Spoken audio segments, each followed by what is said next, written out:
ಕಡಿಮೆ ಸಿಬಿಲ್ ಸ್ಕೋರ್ ನಿಂದ ಸಾಲ ಕ್ರೆಡಿಟ್ ಕಾರ್ಡ್ ಅಪ್ಲಿಕೇಶನ್ ರಿಜೆಕ್ಟ್ ಆಗ್ತಾ ಇದೆಯಾ? ಇನ್ನು ಮುಂದೆ ಆಗಲ್ಲ. SBM Z ಕ್ರೆಡಿಟ್ ಕಾರ್ಡ್ ಬಳಸಿ ಈಸಿಯಾಗಿ ಕ್ರೆಡಿಟ್ ಸ್ಕೋರ್ ಅನ್ನ 750 ಗಿಂತ ಜಾಸ್ತಿ ಮಾಡ್ಕೋಬಹುದು. ಇದೊಂದು FD ಆಧಾರಿತ ಕಾರ್ಡ್. UPI ಬಳಸಿ ಕ್ರೆಡಿಟ್ ಕಾರ್ಡ್ ಬ್ಯಾಲೆನ್ಸ್ ಅನ್ನ ಖರ್ಚು ಮಾಡಬಹುದು. FD ಗೆ RBI ಗ್ಯಾರಂಟಿಯೊಂದಿಗೆ 7% ಇಂಟ್ರೆಸ್ಟ್ ಕೂಡ ಸಿಗುತ್ತೆ. 30 ದಿನದಲ್ಲೇ ಕ್ರೆಡಿಟ್ ಸ್ಕೋರ್ ನಲ್ಲಿ ಇಂಪ್ರೂವ್ಮೆಂಟ್ ಕೂಡ ನೋಡಬಹುದು. ಡಿಸ್ಕ್ರಿಪ್ಷನ್ ಹಾಗೂ ಪಿನ್ ಕಾಮೆಂಟ್ ನಲ್ಲಿರೋ ಲಿಂಕ್ ಮೂಲಕ Z ಆಪ್ ಡೌನ್ಲೋಡ್ ಮಾಡಿ.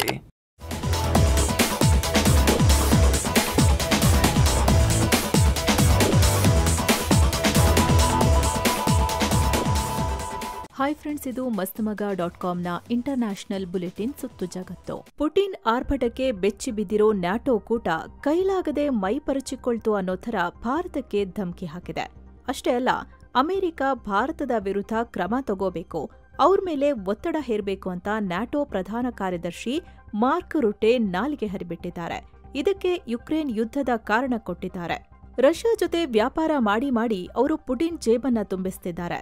ನೀವು ಭಾರತದ ಪ್ರಧಾನಿಯಾಗಿರಿ, ಚೀನಾದ ಅಧ್ಯಕ್ಷ ಅಥವಾ ಬ್ರೆಜಿಲ್ ಅಧ್ಯಕ್ಷ ಯಾರೇ ಆಗಿರಿ, ರಷ್ಯಾದಿಂದ ತೈಲ ಮತ್ತು ಅನಿಲ ತರಿಸಿಕೊಳ್ಳೋದನ್ನ ಮುಂದುವರೆಸ್ತಿದ್ರೆ ಪರಿಣಾಮ ನೆಟ್ಟಗಿರಲ್ಲ. ನಿಮ್ಮ ಈ ವ್ಯಾಪಾರದಿಂದ ರಷ್ಯಾದಲ್ಲಿ ಕೂತಿರೋ ಆ ವ್ಯಕ್ತಿ ಅಂದ್ರೆ ಪುಟಿನ್ ಯುಕ್ರೇನ್ ಜೊತೆ ಶಾಂತಿ ಮಾತುಕತೆನ ಗಂಭೀರವಾಗಿ ತೆಗೆದುಕೊಳ್ತಿಲ್ಲ. ಇದಕ್ಕೆ ನೀವೇ ಮುಂದೆ ದೊಡ್ಡ ಸಂಕಷ್ಟ ಫೇಸ್ ಮಾಡಬೇಕಾಗುತ್ತೆ ಅಂತ ಹೇಳಿದ್ದಾರೆ.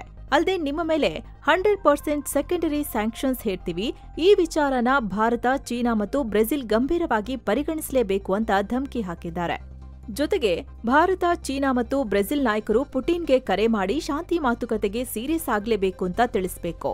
ಇಲ್ಲ ಅಂದ್ರೆ ನಮ್ಮ ಸ್ಯಾಂಕ್ಷನ್ಗಳಿಂದ ತಪ್ಪಿಸಿಕೊಳ್ಳೋಕೆ ಆಗಲ್ಲ ಅಂತ ಎಚ್ಚರಿಕೆ ನೀಡಿದ್ದಾರೆ. ಇತ್ತೀಚೆಗಷ್ಟೇ ಟ್ರಂಪ್ ಮತ್ತು ಈ ರುಟೆ ಮಾತುಕತೆ ಮಾಡಿದ್ರು. ಅಲ್ಲಿ ಟ್ರಂಪ್ ಏನ್ ಕಿವಿಗೆ ಊದಿ ಕಳಿಸಿದ್ರೋ ಏನೋ, ಅಲ್ಲಿಂದ ಬಂದ್ ಕೂಡ್ಲೆ ಈ ಆರ್ಭಟ ಮಾಡಿದ್ದಾರೆ. ಈ ದಿಢೀರ್ ಪೌರುಷಕ್ಕೆ ಈಗ ಪುಟಿನ್ರ ಲೇಟೆಸ್ಟ್ ದಾಳಿಗಳು ಕಾರಣ ಎನ್ನಲಾಗ್ತಿದೆ. ಯಾಕಂದ್ರೆ ಸದ್ಯ ಯುಕ್ರೇನ್ ರಷ್ಯಾ ಯುದ್ಧ ತೀವ್ರ ಸ್ವರೂಪ ಪಡ್ಕೊಂಡಿದ್ದು, ಯುಕ್ರೇನ್ ಮೇಲೆ ರಷ್ಯಾ ಪದೇ ಪದೇ ಭೀಕರ ದಾಳಿ ಮಾಡ್ತಿದೆ. ಒಟ್ಟೊಟ್ಟಿಗೆ 600ರಿಂದ 700 ಡ್ರೋನ್ಗಳನ್ನ ನ್ಯಾಟೋ ಗಡಿಯುದ್ದಕ್ಕೂ ಸುರಿತಿದೆ.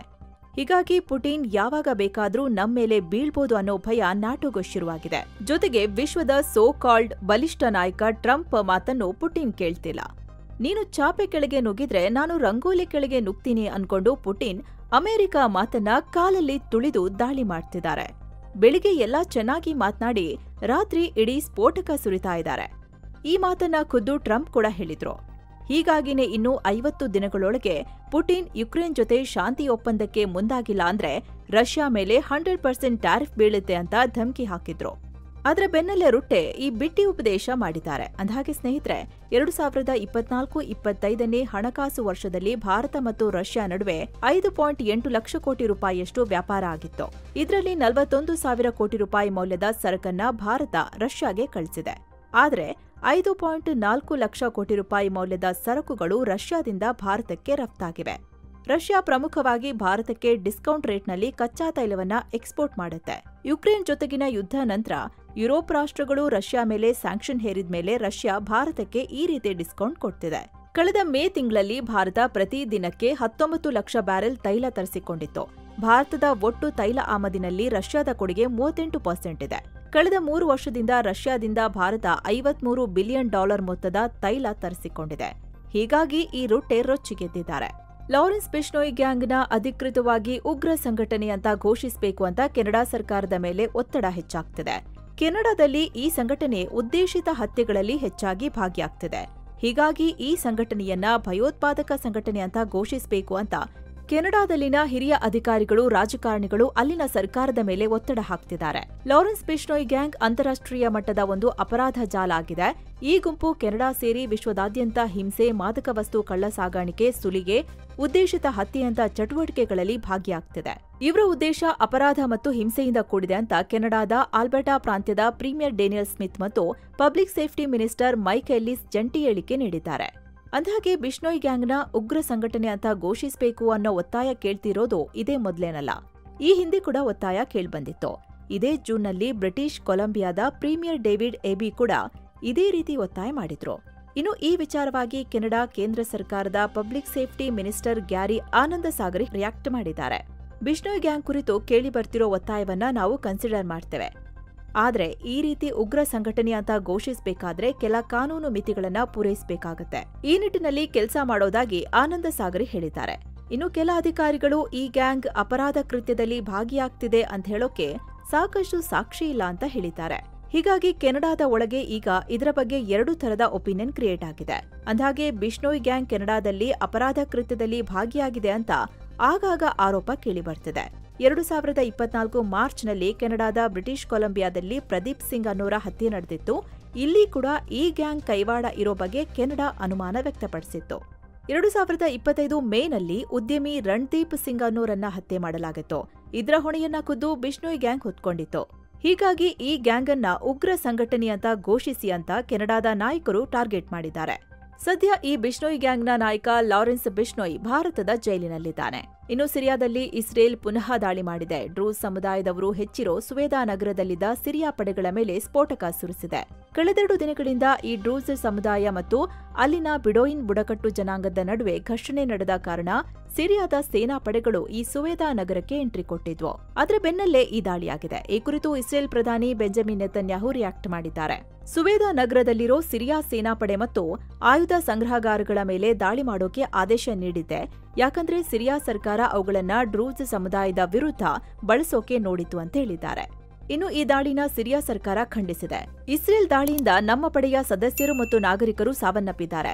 ಸಿರಿಯಾದ ದಕ್ಷಿಣ ಭಾಗದಲ್ಲಿ ಲೇಟೆಸ್ಟ್ ಆಗಿ ನಡೆದ ದಾಳಿಗೆ ಇಸ್ರೇಲ್ ಸಂಪೂರ್ಣ ಹೊಣೆ ಅಂತೇಳಿದೆ. ಅತ ಅಮೆರಿಕ ಸಿರಿಯಾದ ಸೇನಾಪಡೆಗಳ ಮೇಲೆ ದಾಳಿ ಮಾಡೋದು ನಿಲ್ಸಿ ಅಂತ ಇಸ್ರೇಲ್ ಬಳಿ ಕೇಳ್ಕೊಂಡಿದೆ.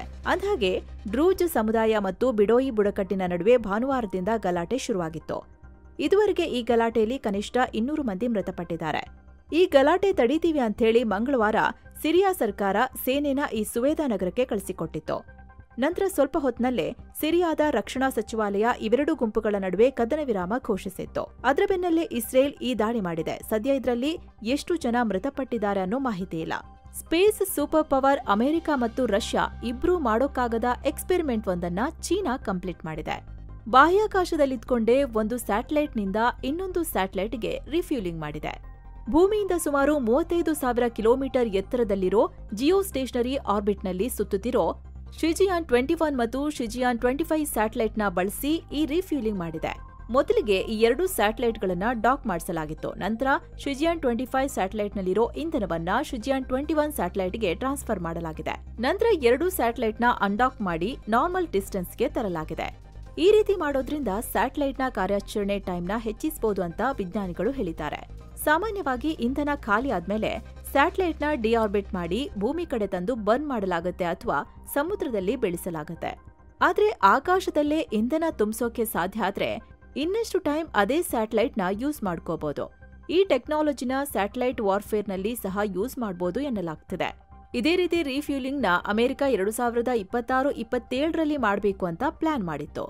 ಆದ್ರೆ ಅಮೆರಿಕಕ್ಕಿಂತ ಮೊದಲು ಚೀನಾ ಕಂಪ್ಲೀಟ್ ಮಾಡಿಬಿಟ್ಟಿದೆ.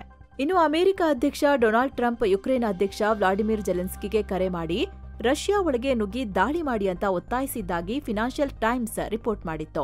ಈ ರಿಪೋರ್ಟ್ ಅನ್ನ ಟ್ರಂಪ್ ತಳ್ಳಿ ಹಾಕಿದ್ದಾರೆ. ಯುಕ್ರೇನ್ ಮಾಸ್ಕೋದಲ್ಲಿ ದಾಳಿ ಮಾಡಬಾರ್ದು, ನಾನು ಹಂಗ್ ಹೇಳಿಲ್ಲ ಅಂದಿದ್ದಾರೆ. ಅಲ್ಲದೆ ಯುಕ್ರೇನ್ಗೆ ಲಾಂಗ್ ರೇಂಜ್ ಮಿಸೈಲ್ ಕಳಿಸೋ ಯೋಚನೆ ಇದೆಯಾ ಅಂತ ಮಾಧ್ಯಮಗಳು ಪ್ರಶ್ನೆ ಮಾಡಿದಾಗ ನನಗೆ ಅಂಥ ಯೋಚನೆ ಇಲ್ಲ. ಯುದ್ಧದ ವಿಚಾರದಲ್ಲಿ ನಾನು ಯಾರ ಕಡೆನೂ ಇಲ್ಲ. ನಾನು ಯಾವತ್ತಿದ್ರೂ ಮಾನವೀಯತೆ ಪರವಾಗಿ ನಿಲ್ತೀನಿ. ಸಾವಿರಾರು ಜನರು ಹತ್ಯೆಯಾಗೋದು ನಿಲ್ಸೋಕೆ ನಾನು ಬಯಸ್ತೀನಿ. ರಷ್ಯಾ ಯುಕ್ರೇನ್ ಯುದ್ಧನ ನಿಲ್ಸೋ ಪರವಾಗಿ ಇದ್ದೀನಿ ಅಂತ ಹೇಳಿದ್ದಾರೆ. ಇನ್ನು ಅಮೆರಿಕ ಅಧ್ಯಕ್ಷ ಡೊನಾಲ್ಡ್ ಟ್ರಂಪ್ ಭಾರತದೊಂದಿಗಿನ ವ್ಯಾಪಾರದ ಕುರಿತು ಮತ್ತೆ ಮಾತನಾಡಿದ್ದಾರೆ. ಅಮೆರಿಕದೊಂದಿಗಿನ ವ್ಯಾಪಾರ ವಿಚಾರದಲ್ಲಿ ಭಾರತ ಮತ್ತು ಇಂಡೋನೇಷ್ಯಾ ಒಂದೇ ಹಾದಿಯಲ್ಲಿವೆ. ನಾವು ಸದ್ಯದಲ್ಲೇ ಭಾರತದ ಮಾರುಕಟ್ಟೆಗೆ ಆಕ್ಸೆಸ್ ಪಡಿತೀವಿ ಅಂತ ಟ್ರಂಪ್ ಹೇಳಿದ್ದಾರೆ. ಇಂಡೋನೇಷ್ಯಾ ಬಹಳ ಗ್ರೇಟ್, ಅಲ್ಲಿನ ಅಧ್ಯಕ್ಷರು ಸಹ ತುಂಬಾ ಗ್ರೇಟ್. ವ್ಯಾಪಾರ ಒಪ್ಪಂದ ಮಾಡಿಕೊಂಡು ಅಮೆರಿಕಕ್ಕೆ ಇಡೀ ದೇಶವನ್ನ ಓಪನ್ ಮಾಡಿದ್ದಾರೆ. ಭಾರತದಲ್ಲಿ ಕೂಡ ಇದೇ ರೀತಿ ಬೆಳವಣಿಗೆ ಆಗುತ್ತೆ ಅಂತ ನಾನು ಭಾವಿಸ್ತೇನೆ. ಸದ್ಯ ಅಮೆರಿಕ 5ರಿಂದ 6 ದೇಶಗಳೊಂದಿಗೆ ವ್ಯಾಪಾರ ಒಪ್ಪಂದದ ಮೇಲೆ ಕೆಲಸ ಮಾಡ್ತಿದೆ ಅಂತ ಟ್ರಂಪ್ ಹೇಳಿದ್ದಾರೆ. ಆದ್ರೆ ಯಾವ ದೇಶಗಳೊಂದಿಗೆ ಈ ಒಪ್ಪಂದದ ಮಾತುಕತೆ ನಡೀತಿದೆ ಅಂತ ಹೇಳಿಲ್ಲ. ಅತ್ತ ಟ್ರಂಪ್ ಕಣ್ಣು ಸಣ್ಣ ರಾಷ್ಟ್ರಗಳ ಮೇಲೂ ಬಿದ್ದಿದೆ. ಆಫ್ರಿಕಾ ಮತ್ತು ಕೆರೆಬಿಯನ್ ರಾಷ್ಟ್ರಗಳ ಮೇಲೆ 10% ಟ್ಯಾರಿಫ್ನ ಟ್ರಂಪ್ ಅನೌನ್ಸ್ ಮಾಡಿದ್ದಾರೆ. ಸುಮಾರು 100 ಸಣ್ಣಪುಟ್ಟ ರಾಷ್ಟ್ರಗಳಿಗೆ ಈ ಟ್ಯಾರಿಫ್ ಅಪ್ಲೈ ಆಗಲಿದೆ. ಅಮೆರಿಕದೊಂದಿಗಿನ ವ್ಯಾಪಾರವನ್ನ ಮರು ಹೊಂದಾಣಿಕೆ ಮಾಡೋಕೆ ಈ ರೀತಿ ಮಾಡಲಾಗ್ತಿದೆ ಅಂತ ಟ್ರಂಪ್ ಆಡಳಿತ ಹೇಳ್ಕೊಂಡಿದೆ. ಇನ್ನು ಇರಾನ್ ಜೊತೆ ಪರಮಾಣು ಒಪ್ಪಂದ ಮಾಡಿಕೊಳ್ಳೋಕೆ ಅಮೆರಿಕ ಮತ್ತದರ ಯುರೋಪಿಯನ್ ಮಿತ್ರ ರಾಷ್ಟ್ರಗಳು ಡೆಡ್ಲೈನ್ ಫಿಕ್ಸ್ ಮಾಡಿವೆ. ಆಗಸ್ಟ್ ಅಂತ್ಯದೊಳಗೆ ಈ ಒಪ್ಪಂದ ಆಗ್ಬೇಕು ಅಂತ ಟೈಮ್ ಲೈನ್ ಸೆಟ್ ಮಾಡಿದೆ. ಇದ್ರೊಳಗೆ ಒಪ್ಪಂದ ಆಗಿಲ್ಲ ಅಂದ್ರೆ 2015ರಲ್ಲಿ ಮಾಡಿಕೊಂಡ joint comprehensive plan of action deal ಅನ್ನ ಇರಾನ್ ಉಲ್ಲಂಘಿಸಿದೆ ಅಂತ ಹಿಂದೆ ತೆಗೆದ ಸ್ಯಾಂಕ್ಷನ್ ಇರಾನ್ ಮೇಲೆ ಹೇರೋಕೆ ಪ್ಲಾನ್ ಮಾಡಿದೆ. ಫೋನ್ ಕಾಲ್ನಲ್ಲಿ ಅಮೆರಿಕದ ವಿದೇಶಾಂಗ ಸಚಿವ ಮಾರ್ಕೊ ರುಬಿಯೋ ಮತ್ತು ಫ್ರಾನ್ಸ್, ಜರ್ಮನಿ, ಬ್ರಿಟನ್ನ ವಿದೇಶಾಂಗ ಸಚಿವರು ಫೋನ್ ಕಾಲ್ನಲ್ಲಿ ಮಾತುಕತೆ ನಡೆಸಿ ಈ ನಿರ್ಧಾರಕ್ಕೆ ಬಂದಿದ್ದಾರೆ. ಅಂದಹಾಗೆ 2015ರಲ್ಲಿ Iran, America, Britain, France, Germany, China ಮತ್ತು ರಷ್ಯಾ ಜೊತೆ JCPOA joint comprehensive plan of action ಅನ್ನು ನ್ಯೂಕ್ಲಿಯರ್ ಡೀಲ್ ಮಾಡಿಕೊಂಡಿತ್ತು. ಇದರ ಪ್ರಕಾರ ಇರಾನ್ ತನ್ನ ಪರಮಾಣು ಚಟುವಟಿಕೆನ ಲಿಮಿಟ್ ಮಾಡೋಕೆ ಒಪ್ಪಿತ್ತು. ಬದಲಿಗೆ ಇರಾನ್ ಮೇಲಿನ ಸ್ಯಾಂಕ್ಷನ್ಸ್ ತೆಗೆದುಹಾಕಲಾಗಿತ್ತು. ಆದ್ರೀಗ ಇರಾನ್ ಇದರ ಉಲ್ಲಂಘನೆ ಮಾಡ್ತು ಅಂದ್ರೆ ಆಟೋಮೆಟಿಕ್ ಆಗಿ ಎಲ್ಲಾ ಸ್ಯಾಂಕ್ಷನ್ ಇರಾನ್ ಮೇಲೆ ಹೇರಲಾಗುತ್ತೆ ಅಂತ ಯುರೋಪ್ ಮತ್ತು ಅಮೆರಿಕಗಳು ಹೇಳಿವೆ. ಇರಾನ್ನಲ್ಲಿರೋ ಭಾರತೀಯ ರಾಯಭಾರ ಕಚೇರಿ ಹೊಸ ಅಡ್ವೈಸರಿ ಜಾರಿ ಮಾಡಿದೆ. ಭಾರತೀಯರು ಅನಿವಾರ್ಯ ಇಲ್ಲ ಅಂದ್ರೆ ಇರಾನ್ಗೆ ಪ್ರಯಾಣ ಮಾಡಬೇಡಿ. ಅಲ್ಲದೆ ಈಗಾಗಲೇ ಇರಾನ್ನಲ್ಲಿರೋ ಭಾರತೀಯರು ಲಭ್ಯವಿರೋ ಸೇವೆಗಳನ್ನ ಬಳಸಿಕೊಂಡು ರಿಟರ್ನ್ ಹೋಗಿ ಅಂತ ಅಡ್ವೈಸರಿಯಲ್ಲಿ ತಿಳಿಸಲಾಗಿದೆ. ಇರಾನ್ನಲ್ಲಿ ಭದ್ರತೆಗೆ ಸಂಬಂಧಪಟ್ಟಂತೆ ಕೆಲ ವಾರಗಳಿಂದ ಆಗ್ತಿರೋ ಬೆಳವಣಿಗೆ ಕಾರಣದಿಂದ ಈ ಅಡ್ವೈಸರಿನ ಜಾರಿ ಮಾಡಲಾಗಿದೆ ಅಂತ ಭಾರತೀಯ ರಾಯಭಾರ ಕಚೇರಿ ತಿಳಿಸಿದೆ. ಬಾಂಗ್ಲಾದಲ್ಲಿ ಪ್ರಸಿದ್ಧ ಚಿತ್ರ ನಿರ್ಮಾಪಕ ಸತ್ಯಜಿತ್ ರೇ ಅವರ ಪೂರ್ವಜರ ಮನೆಯನ್ನ ಕೆಡವೋಕೆ ಅಲ್ಲಿನ ಸರ್ಕಾರ ನಿರ್ಧರಿಸಿದೆ. ಇದಕ್ಕೆ ಭಾರತ ರಿಯಾಕ್ಟ್ ಮಾಡಿದೆ. ಈ ನಿರ್ಧಾರವನ್ನ ಮರುಪರಿಶೀಲಿಸುವಂತೆ ಬಾಂಗ್ಲಾಗೆ ಭಾರತ ಒತ್ತಾಯ ಮಾಡಿದೆ. ಅಲ್ಲದೆ ಇದನ್ನ ಮ್ಯೂಸಿಯಂ ಆಗಿ ಕನ್ವರ್ಟ್ ಮಾಡಿ 2 ರಾಷ್ಟ್ರಗಳ ಸಾಂಸ್ಕೃತಿಕ ಸಂಕೇತವಾಗಿ ಪುನರ್ ನಿರ್ಮಾಣದ ಆಯ್ಕೆಯನ್ನ ಪರಿಶೀಲಿಸಿ. ಈ ನಿಟ್ಟಿನಲ್ಲಿ ಭಾರತ ಬೇಕಿದ್ರೆ ಬಾಂಗ್ಲಾ ಅಧಿಕಾರಿಗಳೊಂದಿಗೆ ಸಹಕರಿಸುತ್ತೆ ಅಂತ ಭಾರತ ಬಾಂಗ್ಲಾಗೆ ಒತ್ತಾಯ ಮಾಡಿದೆ. ಇನ್ನು ಈ ಮನೆಯನ್ನ ಕೆಡವದಂತೆ ಸ್ಥಳೀಯರು ಕೂಡ ಪ್ರತಿಭಟಿಸುತ್ತಿದ್ದಾರೆ. ಈ ಮನೆಯನ್ನ ಕೆಡವೋದ್ರಿಂದ ನಗರದ ಸಾಂಸ್ಕೃತಿಕ ಮತ್ತು ಸಾಹಿತ್ಯದ ಪರಂಪರೆನ ಅಳಿಸಿ ಹಾಕಿದಂತಾಗುತ್ತೆ ಅಂತ ಸ್ಥಳೀಯರು ಹೇಳ್ತಿದ್ದಾರೆ. ಅಂದಾಗೆ ಸತ್ಯಜಿತ್ ರೇ ಭಾರತದ ಪ್ರಸಿದ್ಧ ಫಿಲ್ಮ್ ಮೇಕರ್ ಆಗಿದ್ರು. ಇವರ ಅಜ್ಜ ಉಪೇಂದ್ರ ಕಿಶೋರ್ ರೇ ಪ್ರಖ್ಯಾತ ರೈಟರ್ ಆಗಿದ್ರು ಮತ್ತು ಸತ್ಯಜಿತ್ ರೇ ಅವರ ತಂದೆ ಸುಕುಮಾರ್ ರೇ ಸಹ ಪ್ರಸಿದ್ಧ ರೈಟರ್ ಮತ್ತು ಕವಿಯಾಗಿದ್ರು. ಅದಕ್ಕೆ ಭಾರತ ಈ ಮನವಿಯನ್ನ ಮಾಡಿದೆ.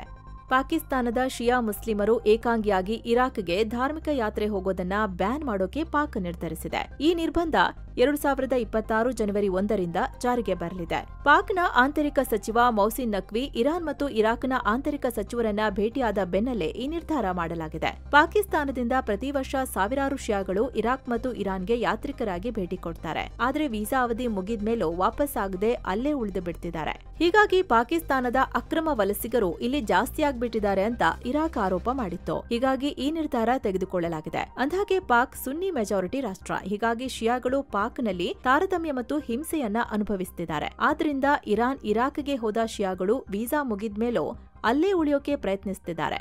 ಆದ್ರಿಂದ ಈ ನಿರ್ಬಂಧ ಹೇರಲಾಗಿದೆ. ಇರಾಕ್ನ ಕುರ್ದಿಸ್ತಾನ್ನಲ್ಲಿರೋ ಆಯಿಲ್ ಫೀಲ್ಡ್ ಮೇಲೆ ಡ್ರೋನ್ ದಾಳಿ ನಡೆದಿದೆ. ಇದುವರೆಗೆ ಯಾವುದೇ ಸಾವು ಸಂಭವಿಸಿರೋದ್ರ ಕುರಿತು ವರದಿಯಾಗಿಲ್ಲ. ಅತ್ತ ಈ ದಾಳಿ ಕುರಿತು ಇರಾಕ್ ಸರ್ಕಾರ ತನಿಖೆಗೆ ಮುಂದಾಗಿದೆ.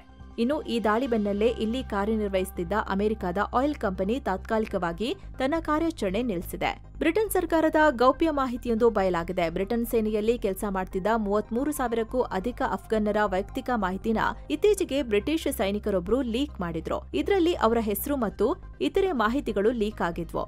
ಇದರಿಂದ ಈ ಅಫ್ಘನ್ನರ ಜೀವ ಅಪಾಯದಲ್ಲಿದೆ.